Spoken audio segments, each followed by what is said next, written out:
特別喺外國嗰啲嘅寫法，尤其是佢哋無論咩原因都好啦，我唔測度人哋嘅背後嘅動機啦，批評我哋啲同事海外非常法官嚟香港，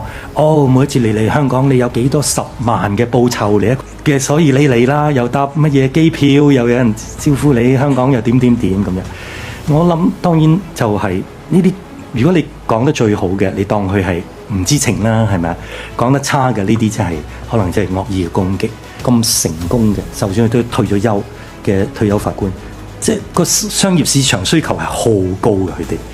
嘅時候，佢仍然肯嚟香港1-2年或者3年嚟1-2次審案呢，我哋係好多謝佢哋，絕對唔係因為香港嘅報酬啊或者待遇呢。佢竟然唔係為咗報酬，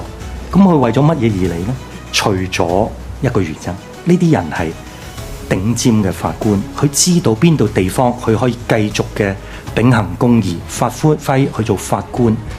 審案主持公義嘅職分。